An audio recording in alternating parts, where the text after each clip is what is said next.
This is the largest group of people ever assembled in one place. The important thing that you've proven to the world is that 500,000 kids, and I call you kids because I have children older than you are, 500,000 young people can get together and have 3 days of fun and music, and have nothing but fun and music, and I God bless you for it. The man you just saw was Max Yasgur, the owner of a farm in Bethel, New York, where Woodstock was held. Woodstock, a 3-day concert full of peace and music, took place on August 15th through the 18th in 1969. The concert came about from the later coined hippie movement, which aroused from the young people who opposed the Vietnam War, rejected traditional values, wore bright colors, engaged in the use of illegal drugs, and loved rock and roll. The idea of the concert came from 4 men: Michael Lang, John Roberts, Joel Rosenman, and Artie Cornfield. Lang had experience as a promoter and had already organized the Miami Pop Festival, but Roberts and Rosenman had the finances. Lang and Cornfield noticed an ad in the New York Times which had been posted by Roberts and Rosenman saying, "Young men with unlimited capital looking for interesting, legitimate investment opportunities and business propositions." Immediately, the 4 men got together, forming Woodstock Ventures, and discussed the idea of making a recording studio in Woodstock. The idea eventually evolved into an outdoor festival. In April 1969, Creedence Clearwater Revival was the first band to agree to play at Woodstock. At first, the organizers claimed it was hard getting bands and artists to play, but once the band signed, the other organizers came in much easier. The concert would be too big to take place in Woodstock, so the organizers decided on a place in Wallkill, New York. However, just 31 short days before the concert took place, the Board of Appeals decided to ban the concert from happening. Luckily, Max Yasgur agreed to let Woodstock take place on his 600-acre farm in Bethel, but the town of Bethel wanted no part in the festival taking place. He refused to send their police troops to monitor the concert, and residents protested, making signs saying, "Buy no milk, stop Max's hippie music festival from happening." Despite the way Bethel felt about the concert, no matter what, it would still take place. The late change in venue did not give the festival organizers enough time to prepare. At a meeting 3 days before the event, they felt like they had to choose between 2 options.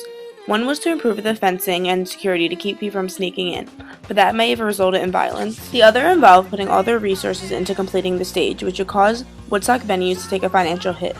The crowd, which was arriving in greater numbers and earlier than anticipated, forced the decision upon them. The fence was cut the night before, and it was declared free. The declaration of a free concert had 2 huge effects. The first was that the organizers were going to lose a lot of money, and the second was that as the news spread that it was now a free concert, an estimated 1 million people headed to Bethel, New York. Police had to turn away thousands of cars. It is estimated that 500,000 people actually made it to the festival. No one had planned for this many people. The highways in the area literally became parking lots as people abandoned their cars in the middle of the street and walked the final distance to the Woodstock Festival. Traffic was so bad that the organizers had to hire helicopters to shuttle the performers from their hotels to the stage.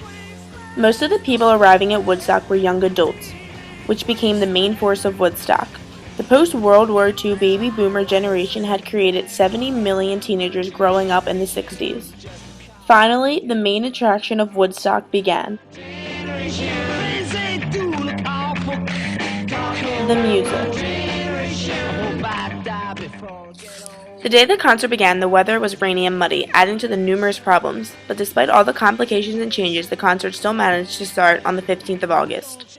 Richie Havens got up on stage and began the festival with the first act. The music played till late Friday night and started up again around noon the next day. The concert included 32 of the most influential bands and artists at the time. Folk singer Joan Baez sang through the rain and was also 6 months pregnant at the time. And tomorrow is blind. Janis Joplin, known as the Queen of Rock and Roll during her time, also performed 10 songs.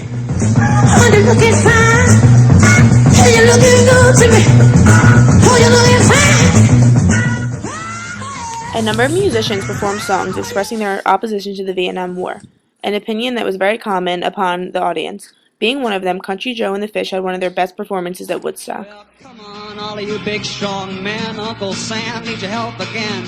Got himself in a terrible jam, way down yonder in Vietnam. Put down your books and pick up a gun, we're gonna have a whole lot of fun. And it's 1, 2, 3, what are we fighting for? Don't ask me, I don't give a damn. The next stop is Vietnam. With not enough bathroom facilities and first aid tents to accommodate such a huge crowd, many describe the atmosphere at the festival as chaotic. However, there was surprisingly not a lot of violence. The crowd, later considered hippies, all worked together to enjoy 3 peaceful days. They seemed to be sharing everything, and a feeling of peace was between them.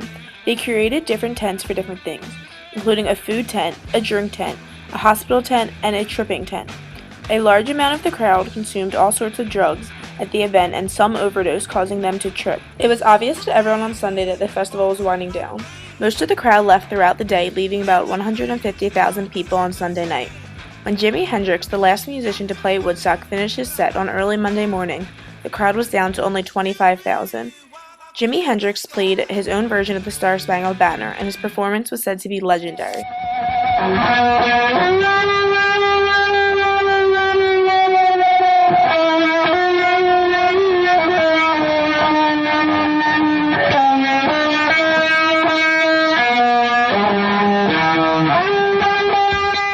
Despite the 30-minute lines for water and hour-long wait to use a toilet, the Woodstock Festival was a huge success. There was a lot of drugs, a lot of sex and nudity, and a lot of mud. There was also 2 deaths and 2 births. Performer Richie Havens later said about the concert, "Woodstock was not about sex, drugs, and rock and roll. It was spiritually about love, about sharing and helping each other, living in peace and harmony for 3 days." After Woodstock, the 4 organizers took a huge financial hit because of the declaration of a free concert. However, a movie about Woodstock came out, which helped them regain a lot of the money that was lost. Woodstock was looked at in 2 different ways when it was over. One way, people saw it as a disgusting nightmare and thought of it as nothing more than some angry, rebellious teenagers swimming in mud for an excuse to do drugs. But most of the youth of the time saw it as a counterculture and could not be more satisfied with the results. The concert gave them hope that as young teenagers it was possible for them to get their message across and achieve the goals they wanted to see for their country. Woodstock Music Festival relates to the core themes of change and innovation, for it was a time when the decade as well as the mood of the country was changing. No one had ever seen a concert so large, and no one ever imagined it could happen. The concert also relates to rebel in society. Everything about the concert was rebellious. The location, the music, the concertgoers, and especially the drugs.